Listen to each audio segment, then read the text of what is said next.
السلام علیکم ورحمۃ اللہ۔ جی میرے پیارے بھائیوں اور میری معززات ماؤں، بہنوں اور بیٹیوں، بلوغ المرام کتاب الجامع میں سے سبق نمبر 18 بسم اللہ الرحمن الرحیم۔ عن المقدام ابن معدی قریبا رضی اللہ تعالی عنہ قال قال رسول اللہ صلی اللہ علیہ وسلم ما ملأ ابن آدم وعاء شرا من بطن اخرجہ الترمذی وحسنہ۔ حضرت مقدام رضی اللہ تعالی عنہ راوی ہیں، پیارے نبی صلی اللہ علیہ وسلم نے فرمایا، آدم کے بیٹے نے پیٹ سے برا کوئی برتن نہیں بھرا۔ آدم کے بیٹے نے پیٹ سے برا برتن کوئی نہیں بھرا۔ پیارے نبی صلی اللہ علیہ وسلم نے اپنی حدیث میں ہمیں بتلایا کہ برتنوں میں سب سے برا برتن انسان کا پیٹ ہے، جس کو انسان بھرتا ہے۔ آدم کے بیٹے نے پیٹ سے برا یعنی بدترین برتن کوئی نہیں بھرا۔ آدم کا بیٹا اور اس کا پیٹ یعنی آدمی کا پیٹ سب سے برا برتن ہے۔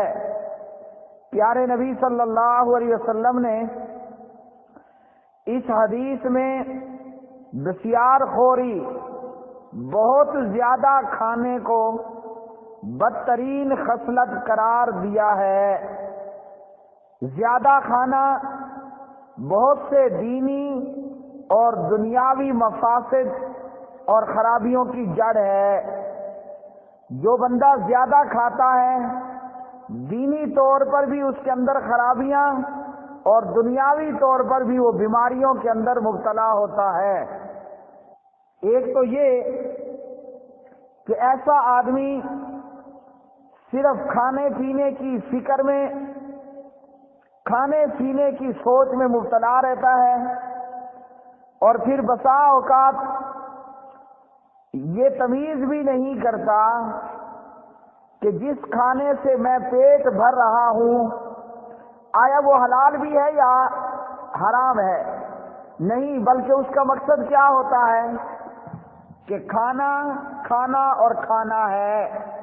یعنی جس طرح جانور ہر وقت کھاتا ہی کھاتا رہتا ہے، یہی حال انسان کا ہو جاتا ہے کہ اس کو صرف کھانے کی فکر ہوتی ہے اور اسی فکر کے اندر وہ مبتلا رہتا ہے۔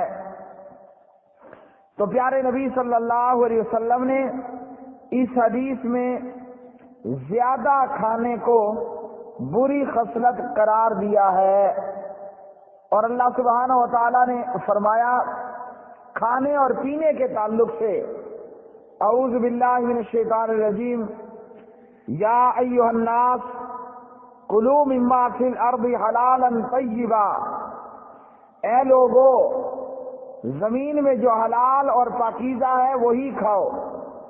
حلالا طیبا، حلال اور پاکیزہ کھانا ہے۔ ولا تتبعوا خطوات الشیطان، اور شیطان کے قدموں کی پیروی نہیں کرنی۔ انہ لکم عدو مبین، بے شک شیطان تمہارا کھلا دشمن ہے۔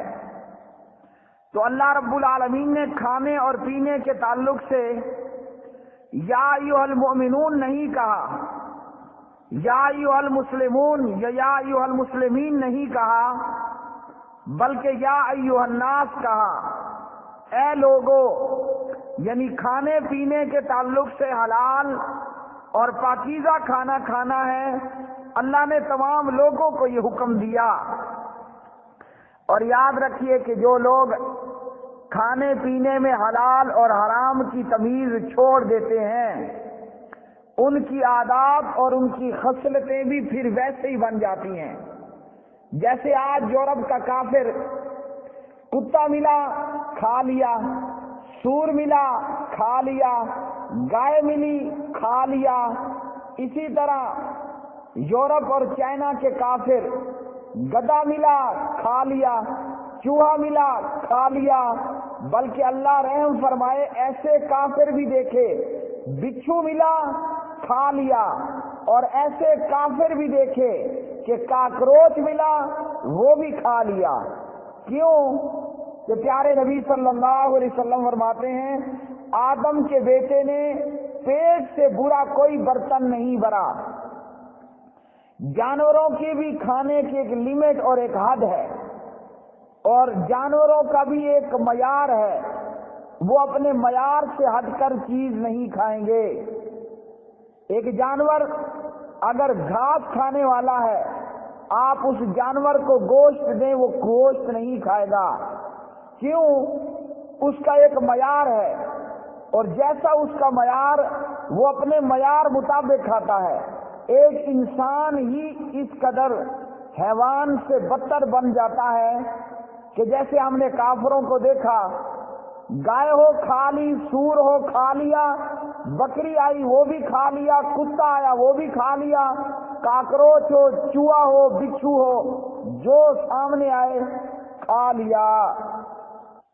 تو پیارے نبی صلی اللہ علیہ وسلم نے فرمایا آدم کے بیٹے نے پیٹ سے برا کوئی برتن نہیں بھرا.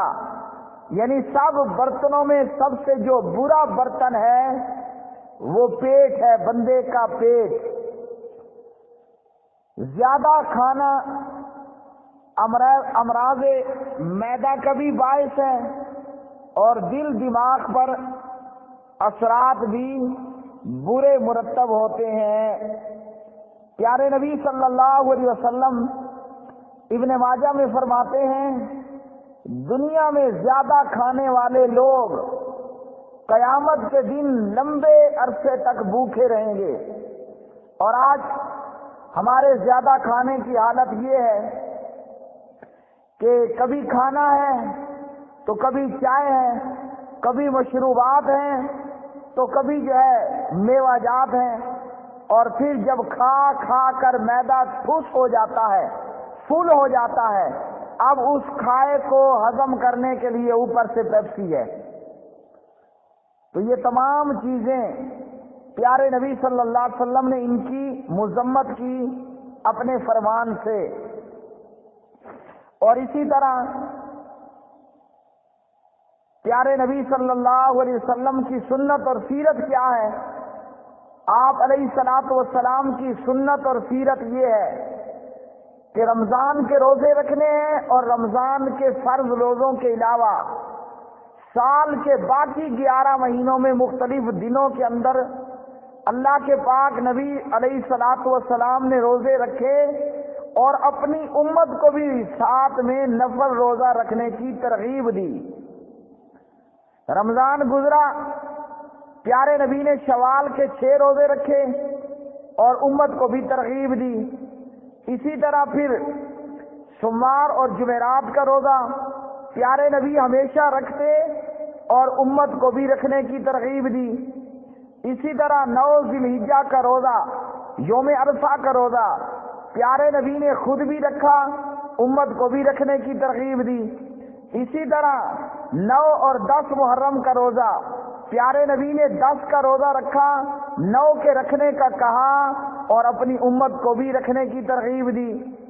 اسی طرح چاند کی 13، چاند کی 14 اور 15 پیارے نبی صلی اللہ علیہ وسلم نے ان ایام کے روزے رکھنے کی بھی ترغیب دی.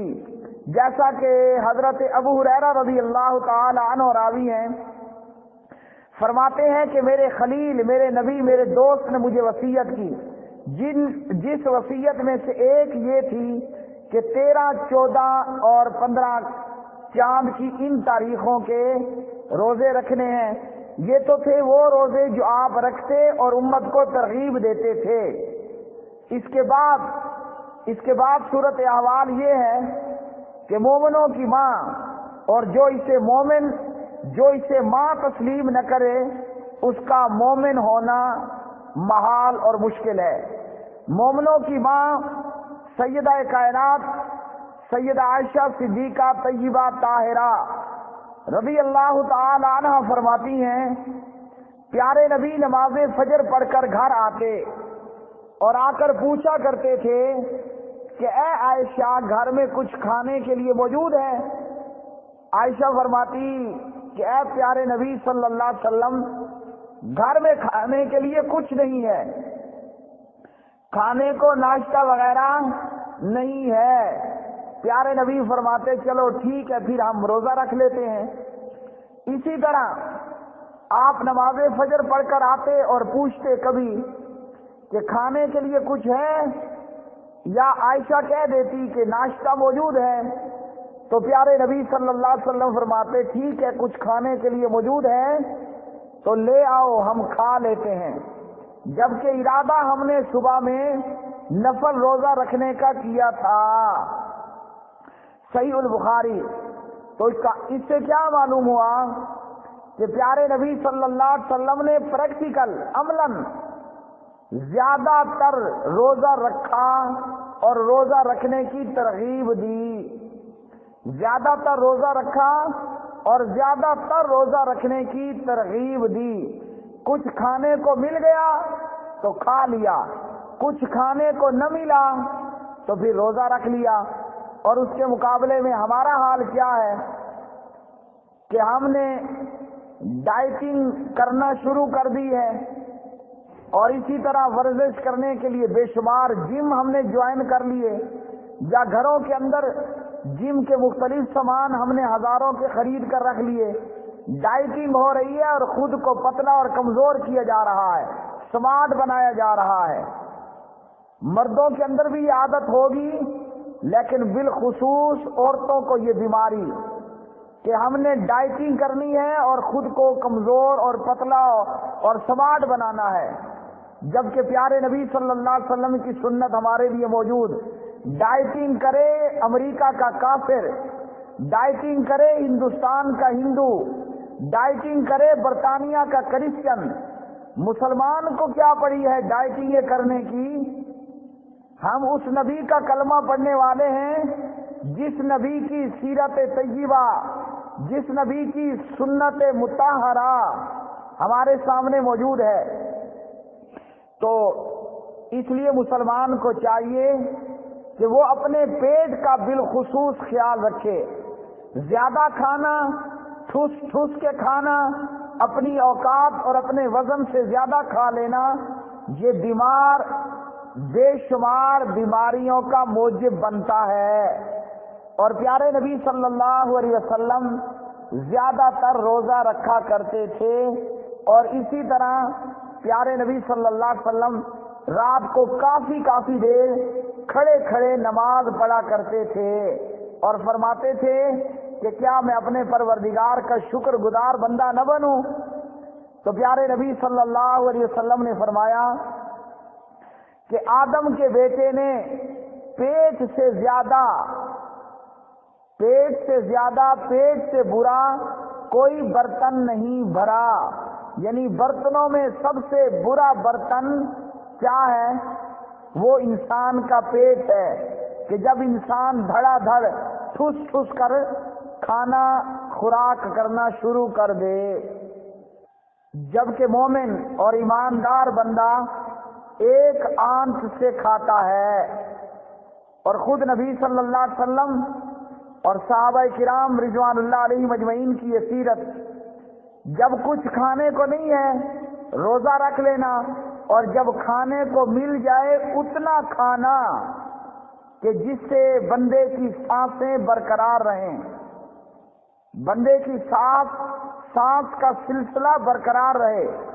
جب کچھ کھانے کو مل جاتا اتنا کھاتے کہ جو جینے کے لیے ضروری ہے، یعنی ان کی زندگیوں کا مقصد کھانا نہیں تھا، اور ہم نے اپنی زندگیوں کا مقصد کیا بنا لیا کہ کھانا کھانا اور کھانا۔ اور یہی اولیاء اللہ والوں کا طریقہ ہے کہ وہ دن کو روزہ رکھتے اور رات کو مصلے پہ کھڑے ہو کر عبادات کیا کرتے تھے، لیکن مسلسل روزے رکھنا، لگاتار روزے رکھنا نبی صلی اللہ علیہ وسلم نے اس سے بھی منع کیا ہے۔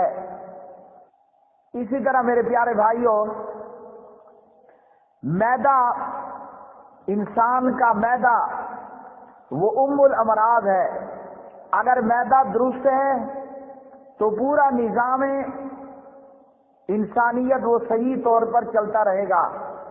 اگر معدہ خراب ہوگا تو بندہ کمزور ہوگا، بیمار ہوگا اور بے شمار مصیبتوں میں مبتلا ہوگا۔ اور اسلام نے اور پیغمبر اسلام نے ہماری تربیت کی کہ سوچ کر کھانا ہے، اتنا کھانا ہے جتنا ضرورت ہو۔ اور حضرات صحابہ جب کھاتے، ابھی بھوک ختم نہ ہوئی ہوتی، ابھی بھوک باقی ہوتی، کھانے سے اپنا ہاتھ روک لیتے تھے۔ اور یہاں ہماری کیا حالت ہے کہ ہم کھاتے ہیں اور کھاتے ہیں اور پھر لمبے لمبے ڈکار مارتے ہیں۔ اللہ سبحانہ و تعالیٰ سے، پروردگار کائنات سے، مستوی علی العرش سے دعا ہے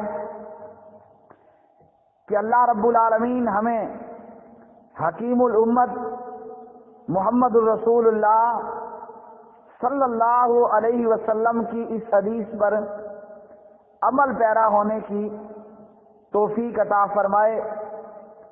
اللہ رب العالمین بیماروں کو شفا عطا فرمائے، اللہ گمراہوں کو ہدایت عطا فرمائے،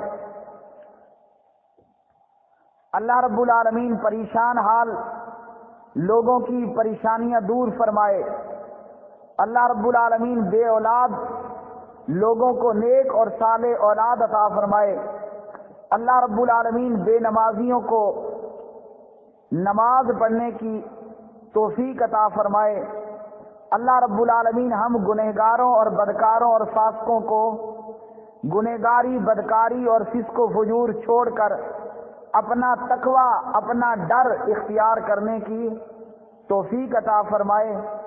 سبق نمبر 318 بلوغ المرام کتاب الجامع۔ وما علینا الا البلاغ المبین۔